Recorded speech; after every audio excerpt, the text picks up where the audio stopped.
Bueno, muchas gracias, buenas noches. A mí me toca desarrollar el tema de la evolución de la construcción en Punta del Este. Sin lugar a dudas, una temática necesaria para comprender el por qué estamos hoy acá, ni más ni menos. Los comienzos de Punta del Este fueron muy humildes. El primer hotel de Punta del Este funcionó en una suerte de galpón, en una empresa de pesquería, una ex empresa de pesquería que se había instalado en Punta del Este en 1888 y en 1889 se convirtió en hotel. Imagínense lo que sería eso, donde hoy está el Hotel Palace de Punta del Este. En 1890 se terminó el plano de mensura de Punta del Este. Porque, ¿qué pasa? Los hermanos Lafone, tengo que ser muy sintético por el tiempo que tengo asignado. Los hermanos Lafone habían comprado Punta del Este y se habían obligado a fundar, a hacer un pueblo en Punta del Este. Ellos murieron, siguieron sus sucesores y recién en 1890 quedó terminado el plano de mensura de Punta del Este. Fue entonces que la península quedó dividida en 81 manzanas, la mayoría de las cuales se subdividieron en 12 solares. Concomitantemente esto sucedía en 1891, comenzó la acción forestadora de Enrique Brunet, por nombrar a uno, en 1896 la de Lucichi. Pero a ellos le siguieron otros forestadores formidables, como fueron Estanislao González, Ambrosio Gómez Hijo, el coronel Francisco Mancebo, Carlos Llúriga, José Pizorno, Laureano Alonso Pérez, el ingeniero agrónomo Rómulo Rubo, entre otros. Vayan recordando las fechas. En 1901, y tenemos, quedó registrado, comenzó la construcción de la primera residencia de veraneo en Punta del Este, que fue la de Vicente Ortega, un uruguayo que vivía en la Argentina y que decidió primero venir al Hotel de Rizo, a ese hotel que funcionaba en un galpón, y se convirtió en propietario y construyó la primera casa. Y se fue corriendo, el boca a boca, entre amigos, y después vino José Ramón Seijo, después vino su yerno, León Cubarrer, después vino Beltrán Jardón, y así se fueron construyendo residencias de verano. En 1903, encontró consignado en algún periódico de la época, ya existía en Punta del Este un horno de ladrillos. Esto habla del auge de la construcción que existía. Y miren lo que decía un diario montevideano, La Razón, en 1905. Progresos en Maldonado. Aquella hermosa región también dotada por la naturaleza y tan poco favorecida por la acción de los hombres, tiene al fin un factor de progreso que es de esperarse influya cuando menos para atraer la atención y hacer aprovechar las ventajas de la localidad. Como se verá en nuestras informaciones de los departamentos, capitalistas argentinos van adquiriendo por docenas y docenas solares en la Punta del Este para levantar villas y palacetes de residencia veraniega.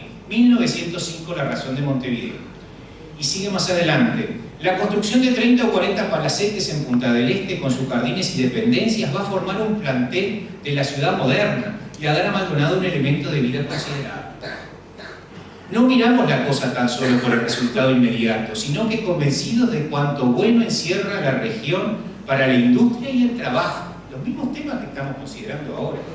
Pensamos que al asegurar una afluencia de hombres de negocios inteligentes y emprendedores que van a buscar allí reposo y renovación de las energías, se ofrecen ocasiones de conocer las ventajas naturales de la región y pueden surgir iniciativas fecundas que los saquen de su postración y abatimiento. En 1905 se anuncia la construcción de un gran hotel, el Biarritz Hotel. Fue el primer 5 estrellas que tuvo Punta del Este. Fue construido por la Sociedad Balneario Punta del Este, el mobiliario se trajo de Europa, se instaló un dínamo de 8 toneladas para darle electricidad. Fue una cosa nunca vista en esta región donde la hotelería había comenzado en forma tan modesta. Fue inaugurado en 1907. Hasta entonces Punta del Este no era más que un caserío disperso. Y todos estos elementos que yo he venido reseñando coadyuvan para que Punta del Este sea declarado pueblo. De la discusión parlamentaria, fíjense lo que decía el representante por Maldonado, que se llamaba Juan de Dios de Vicencia, el diputado.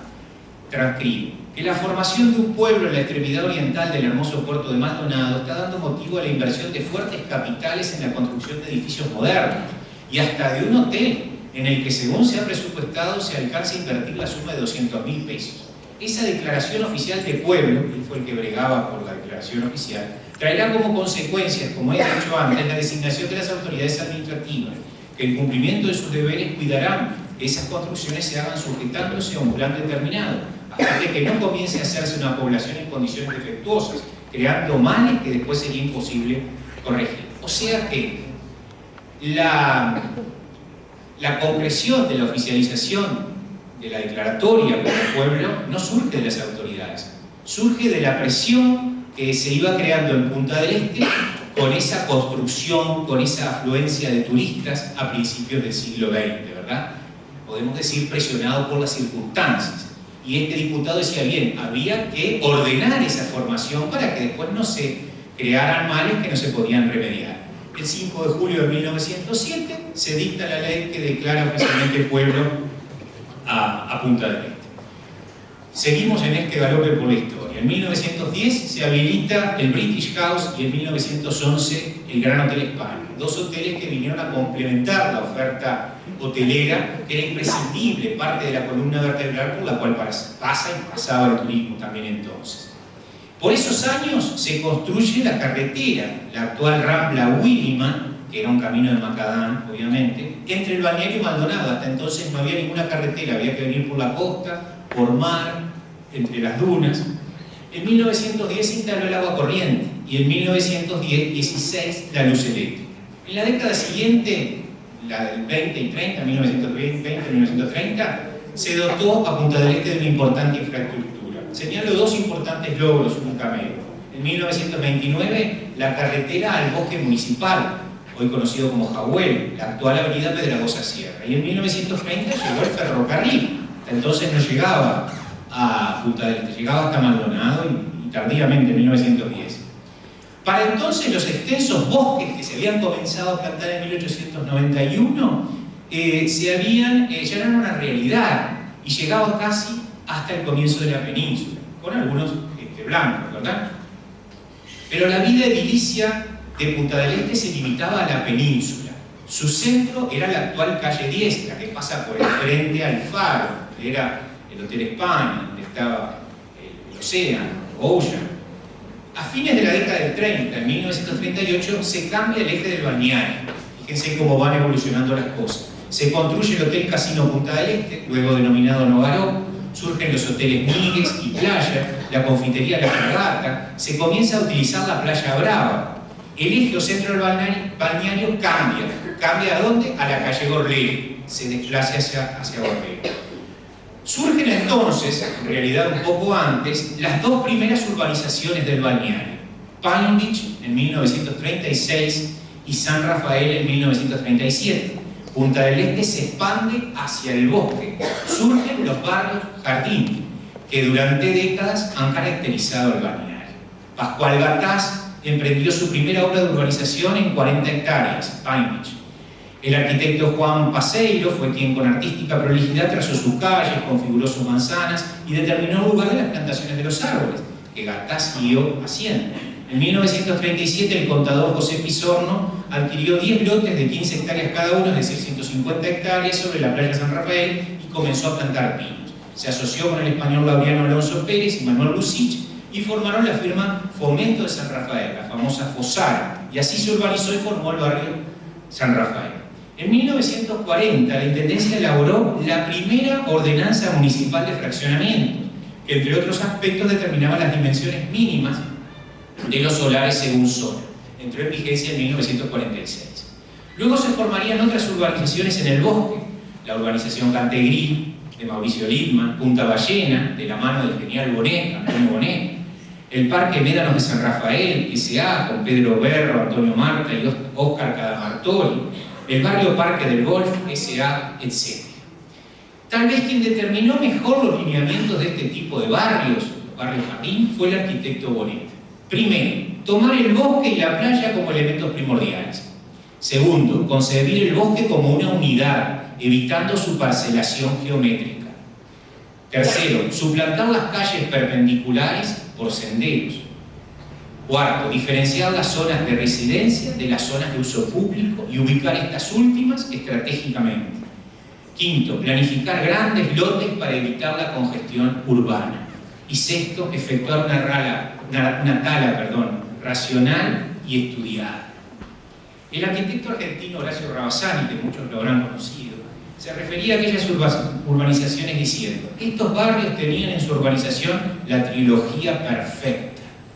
Buenos gestores inmobiliarios, arquitectos y constructores, que fueron quienes lograron la identificación auténtica de cada desarrollo.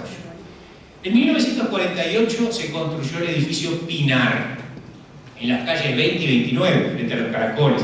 Entonces sería ideal hacerlo con proyecciones, pero no nos da tiempo. Fue construido por el arquitecto Walter Pinto Rizo y el constructor Esteban Artucio. Pinto Rizo y Artucio. Pinar, no es por los pinos el nombre. Un edificio perfectamente adaptado a la construcción imperante en Punta del Este hasta entonces. Tejas rojas, que inmortalizó insuperablemente Pierre Faucet. Le seguirían otros que no alteraron las líneas del balneario, como por ejemplo el edificio Plaza, donde está el Banco Comercial. Las construcciones de residencias realizadas en los barrios fueron de gran calidad, solidez y buen gusto.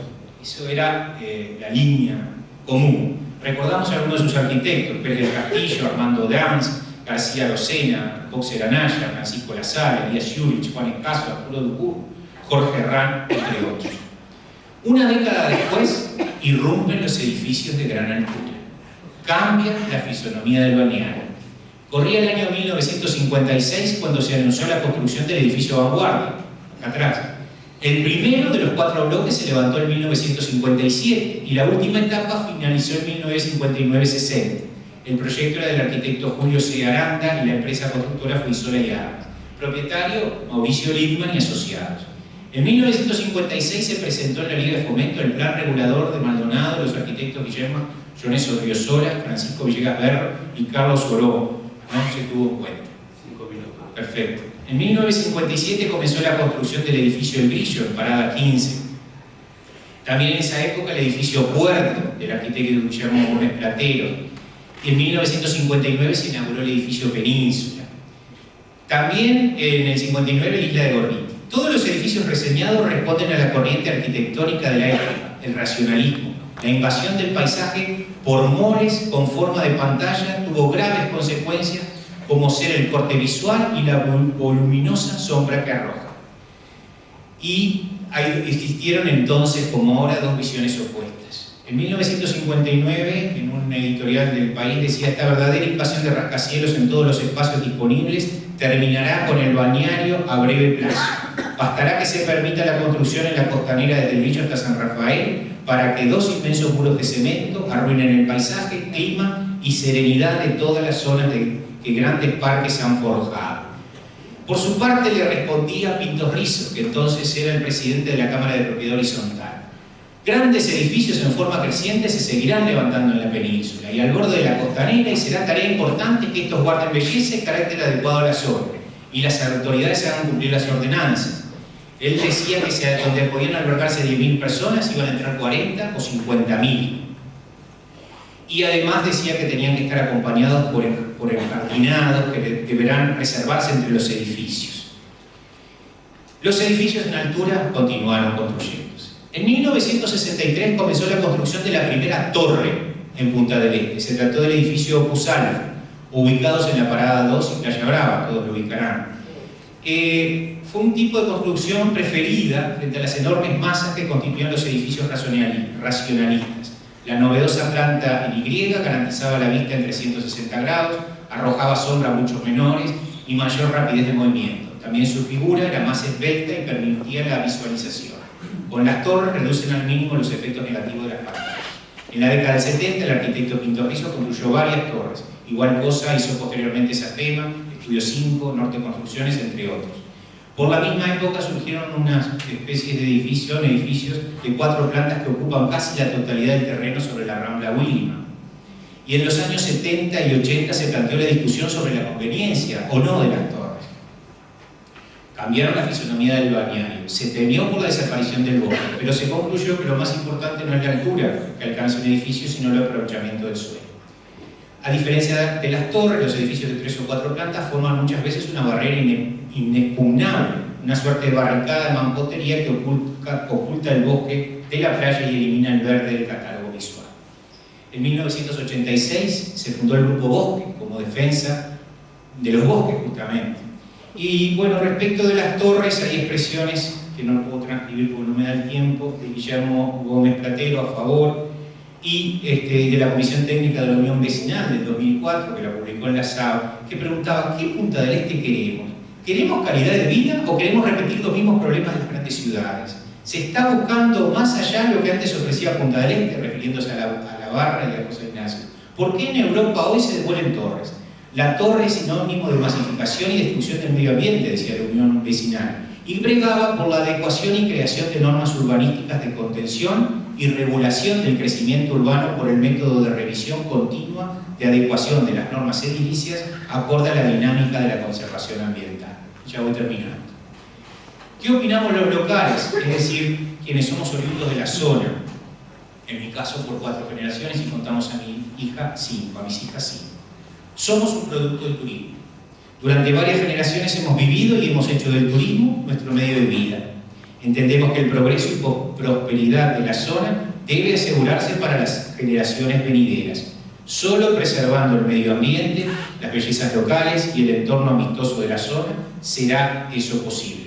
Debemos mantener la calidad de vida que ofrece Punta del Este.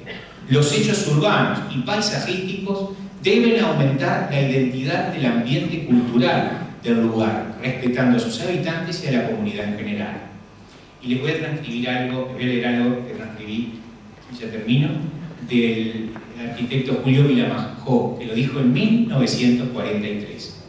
Es un común deseo entre los que gustan de Punta del Este que algo se haga por este lugar, algo para que lo típico que da carácter a esta región se desarrolle sin que pierdan las cualidades que hoy nos la hacen querer. Apreciamos un crecimiento rápido y prodigioso. Sentimos que lo que se crea no atañe solo al orden material, sino que también abarca lo espiritual. A la par que aumenta la riqueza, se crea un nuevo arte de vivir. Sentimos un pujante desarrollo y ese sentir nos sobrecoge, nos hace temer un futuro anárquico.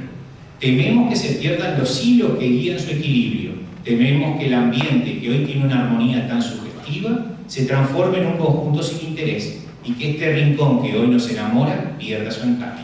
Lo decía proféticamente en 1943. Gracias.